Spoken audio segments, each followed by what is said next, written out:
Hello everyone.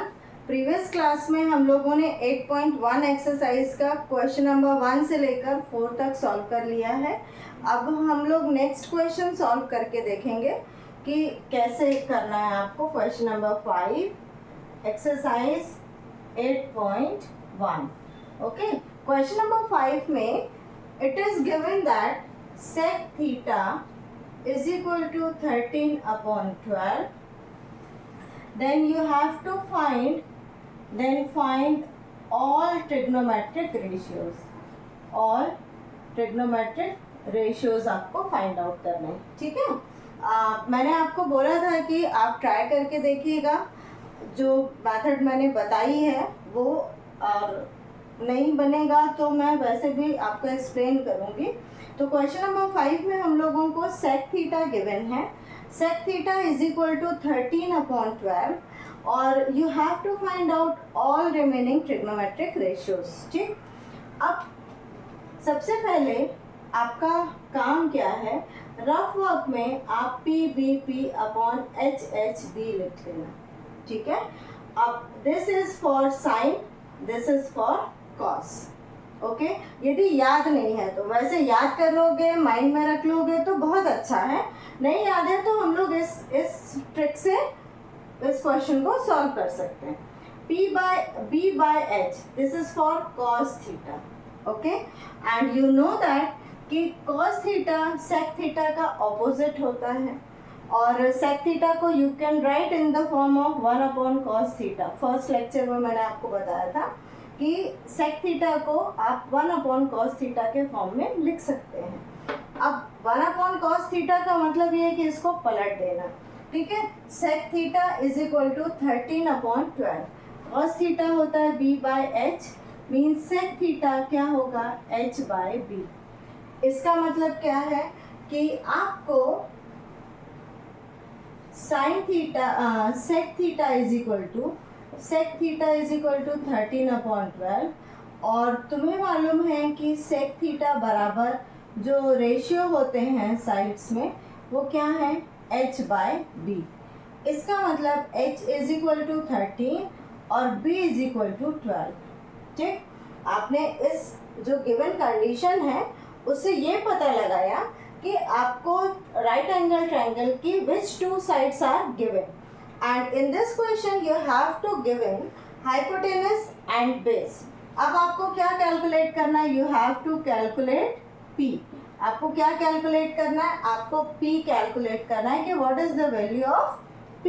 और जैसे ही आपको P की वैल्यू मिल जाएगी you can find out remaining all trigonometric ratios। अब P को कैलकुलेट करने के लिए you will use Pythagoras theorem। H square is equal to P square plus B square। H means 13 square is equal to P square plus B square means 12 square। Okay, what is the square of 13? 13 का square कितना होता है 169। Very good. P square plus 12 square means 144। अब ये जो condition है ये वैसे ही है जब अभी एक क्वेश्चन में आई थी। तो P स्क्वायर प्लस 144 को आप क्या लिख सकते हैं 169 के इक्वल। P square is equal to 169 minus 144। क्या किया आपने 144 को ट्रांसफर कर दिया, और जब ट्रांसफर करते हैं इक्वल साइन के इस साइड या उस साइड तो साइन चेंज हो जाता है। नेगेटिव साइन है तो पॉजिटिव, पॉजिटिव साइन है तो नेगेटिव। अब यहाँ पर P स्क्वायर बराबर आपको मिल रहा है 25। Then P is equal to what √25।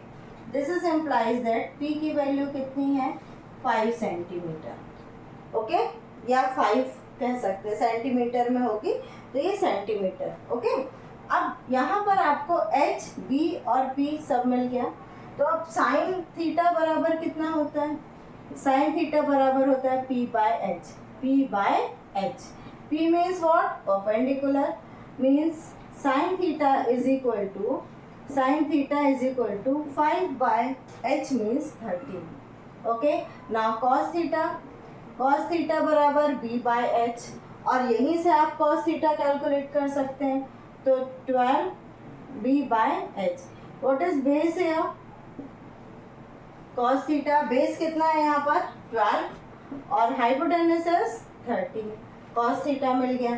tan theta is equal to tan theta बराबर p by b. p means 5 और b means 12. Okay. tan theta cosec theta is equal to क्या होता है? साइन का ऑपोजिट, तो h अपॉन p. अब h क्या है यहाँ पर 13 और p कितना है 5. This is the value of cosec theta. अब साइन थीटा हो गया, cos थीटा हो गया, tan थीटा हो गया, cosec थीटा हो गया और sec थीटा ऑलरेडी आपको गिवन है. बचा क्या है इसमें से? कौन सा रेशियो बच रहा है? cot theta. cot थीटा बराबर कितना होगा? b by p. It is opposite of tan theta, तो b by p. b means what? 12 and p means what? 5. तो this is the value of cot theta. Okay. अब इस question में भी करना कुछ नहीं था. You have to use Pythagoras theorem to calculate remaining side और उसके बाद you have to calculate all the trigonometric ratios. यहाँ पर आपको वैल्यू नहीं कैलकुलेट करनी थी, आपको सारे ट्रिग्नोमेट्रिक रेशियोज पता करने थे. ओके. अब नेक्स्ट क्वेश्चन हमारे पास क्या है? नेक्स्ट क्वेश्चन थोड़ा अच्छा सा क्वेश्चन है, इससे थोड़ा सा अलग है बट कॉन्सेप्ट थोड़ा अप्लाई होगा इसका भी. ये थोड़ा सा अलग क्वेश्चन है लेकिन बीच में थोड़ा सा कॉन्सेप्ट उसका अप्लाई होगा. यहाँ पर गिवन है, इस कंडीशन से आप सबसे पहले डायग्राम बनाएंगे. ये वाली जो स्टार्टिंग के गिवन कंडीशन है, with the help of this condition you will draw a diagram of a right angle triangle. अब यहाँ पर राइट एंगल ट्रायंगल में एंगल ए और angle B are acute angles. Okay. तो जब आप डायग्राम बनाते हैं और राइट एंगल ट्रायंगल में you know that there are two acute angles. Okay. And one is right angle. तो ये एंगल ये और ये कैसे हैं? एक्यूट एंगल है और इसका नेमिंग आपको दिया हुआ है. कहाँ से दिया हुआ है? क्वेश्चन में. एंगल ए बराबर और एंगल बी एक्यूट एंगल है, तो आप इसको दे दो ए और इसको दे दो बी. अब बचा क्या? सी. ओके. तो ये हो गया सी पर ये राइट एंगल है. ठीक. आपने इस कंडीशन की हेल्प से डायग्राम बना लिया क्वेश्चन का कि A and B are two acute angles of a right angle triangle. Okay. अब it is given that cos A is equal to cos B. इसका मतलब अब आप क्या कैलकुलेट करेंगे? cos A और cos B कैलकुलेट करेंगे. तो cos A बराबर क्या हो जाएगा? cos का फॉर्मूला क्या होता है? p upon h b. cos का क्या फॉर्मूला होता है? cos का फॉर्मूला होता है b by h. Okay. b by h. तो b बाय h. अब b मीन्स क्या? बेस और h मीन्स हाइपोटेनस. अब जब आप cos A कर रहे हैं तो cos A में बेस क्या हो जाएगा? AC और हाइपोटेनस क्या होगा? AB. ठीक है. तो जब cos A कर रहे हैं तो ये हो जाएगा AC अपॉन क्या होगा? AB. Okay. Hypotenuse is AB. अब now next calculate cos B. और जब आप cos B कैलकुलेट करेंगे तो बेस विल बी BC और hypotenuse will be same. Okay. तो cos B बराबर अगेन B बाय H और बेस मीन्स BC अपॉन क्या हो जाएगा? AC. सॉरी AB है ना? AB hypotenuse. अब गिवन कंडीशन क्या है? cos A बराबर cos B. तो ये हो गया 1 और ये 2. इन दोनों को बराबर कर दो तो cos A बराबर हो जाएगा cos B के.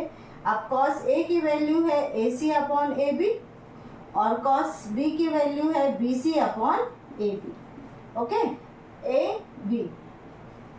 अब ये और ये कैंसिल हो गया. इक्वल साइन है, सेम प्लेस पर है, डिनोमिनेटर में है, कैंसिल हो गया और आप इसको ट्रांसफर करके भी कैंसिल कर सकते हैं. इससे आपको क्या मिल गया? AC बराबर मिल गया BC के. ठीक. अब AC और BC आपस में कैसे हैं? बराबर हैं। And you know that by the theorem sides opposite to angle opposite to equal sides are equal। ठीक है, यदि दो साइड्स इक्वल हैं तो उसके अपोजिट एंगल भी आपस में क्या होंगे? इक्वल होंगे। कौन सा theorem? Bye theorem angle opposite to equal sides are equal। आपने क्लास 9th में पढ़ा होगा और यह आइसोसेलेस ट्राइंगल की प्रॉपर्टी पढ़ी होगी, साइड्स आर इक्वल। ठीक है, angle opposite to equal sides are equal. इस साइड के अपोजिट एंगल ये है और इस साइड के अपोजिट एंगल ये है, तो इससे क्या मिल रहा है कि एंगल A बराबर हो गया एंगल B के, हेंस प्रूव। क्लियर? समझ आ गया? क्या करना है आपको? सबसे पहले तो with the help of first condition angle A and angle B are acute angle, आप डायग्राम बना लेंगे। डायग्राम बनाने के बाद आप cos A और cos B कैलकुलेट करेंगे। cos A cos B calculate करने के बाद उसकी वैल्यू को इक्वेट करके आप सबसे पहले क्या प्रूव करेंगे कि these two sides are equal, और ये दोनों साइड यदि इक्वल प्रूफ हो जाती हैं तो इनके अपोजिट एंगल भी क्या हो जाएंगे? इक्वल हो जाएंगे। क्लियर? ठीक है, तो क्वेश्चन नंबर 5 और 6 हमने आज की क्लास में सॉल्व किया है। नेक्स्ट क्लास में हम लोग नेक्स्ट क्वेश्चन देखेंगे। ओके, तब तक के लिए have a nice day to all of you.